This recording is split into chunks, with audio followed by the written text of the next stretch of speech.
Hello everybody, a very good morning to all of you. I am Keshav Sharma and in this video I am going to present my findings after analyzing the Sustainable Development Goals of 5 different countries. The countries whose SDGs are analyzed in this video are our own nation India, the most technologically advanced nation of Japan, the command economy of China, one of the most powerful and the biggest economy of United States of America, and the small economy of Nepal. Actually, in the 2012 Rio de Janeiro United Nations meeting, 17 Sustainable Development Goals were created with an aim to achieve them by 2030. All the 5 countries in our consideration are either working towards those goals or claim to work on them. But in this video, our main area of focus is how efficiently these countries are working. That is, which are the areas where they excel and which are the areas where they lag behind others. I would like to begin this video with our own nation, India. It is quite evident from the 2021 Niti Aayog's report on Sustainable Development Goals that India is doing incredibly well in achieving SDGs. But from the same report, we could infer that there are a few areas where India lags. The first key area where India lags is in reducing inequalities. Apart from the income and wealth inequalities which exist in Indian economy quite from the beginning, regional disparities also exist in India. Even if we look at the ranks of different states of India in achieving sustainable development goals, we will find that the states in southern and northernmost regions had performed well, while the areas under Bihar, Jharkhand, Uttar Pradesh, Madhya Pradesh and the entire northeast lacks in achieving sustainable development goals. Further, poverty has been and is still a major drawback for Indian economy. Though the GDP of country is rising at a good pace and per capita income has increased, poverty still exists in economy. About 20% of the population of India, which accounts to about 22 crores, is still sustained on an expenditure level of less than Rs 32 per day. Further, the poverty also impacts the health indicators of the country, which is one of the 17 SDGs. But apart from a few areas where India lags, the areas like hunger, economic growth and partnership are a few areas where India excels. Yes, if you will look at the hunger index, India's performance is not that satisfactory. But try to think about this by yourself, that in a country where feeding people is a part of religion and which supply food to 30 countries, can anyone sleep with a hungry stomach?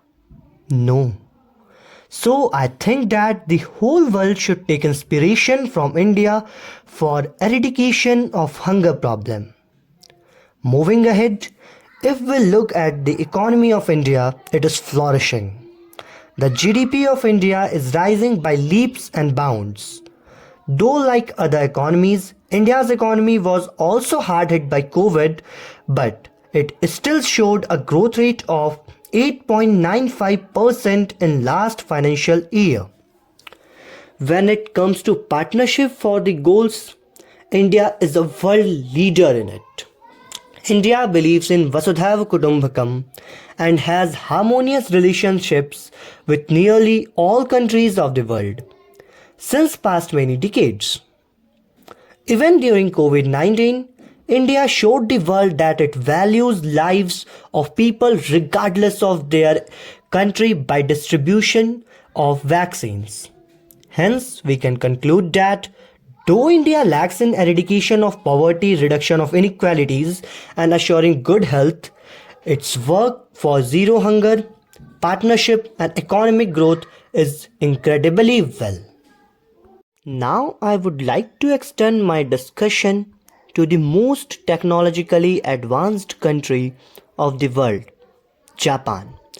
Of course, it is a world leader in building sustainable technologies with Tokyo as its headquarters. If we look at the health sector of Japan, it is world's best. Japan spends about 11% of its total GDP in health sector and has the highest life expectancy of 84 years in the whole world. Moreover, the strong financial protection and high population coverage by Japanese government also strengthens the health status of country. Apart from health, Japan also excels in education and innovation. In the Literacy Proficiency Survey of the world, Japan was at the top. Moreover, the Japanese economy is the third largest economy of the world. This is all great news. But there are a few goals over which Japan must work. The first and foremost is gender equality. One third of the women in Japan are under poverty. Apart from this, women face many other kinds of discrimination in Japan, which is highlighted in a YouTube video by Indian origin engineer of Japan, Shirley Kotyar. The second and most important goal is responsible consumption. Why? Because Japan is second highest in producing plastic waste. According to United Nations, priority should be reduce, reuse and recycle. Japan has a great recycling system in place, but it doesn't do so well in reduction part. Also, Japan should work towards developing sustainable cities and communities. Now I would like to talk about our lovely neighbor China. Though the command economy of China doesn't allow much information about it to be publicly available, it is evident that China is performing quite well in growing its economy. It is world's second largest economy after United States of America and was able to maintain a double-digit GDP growth rate for many years.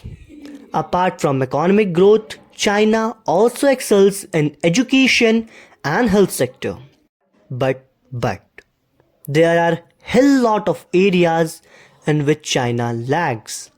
The first and foremost is partnership for the goals. Apart from a handful of countries, China has no good connections. Moreover, in order to achieve high economic growth, China has exploited world's natural resources recklessly, which has disrupted the life below water as well as on land. Even if we put these things on another side, it is quite evident from Galwang, Hong Kong, Tibet, Southern East Sea and Taliban incidents that there is no scope for peace and justice under communist regime of China. We can conclude that though China's economic growth and its work in the field of education and health is incredible, but the areas in which it lags outweighs its work done. The analysis of the economies of USA and Nepal would be done in the next part of this video. A very warm thanks to all of you for listening me so carefully. Have a nice day.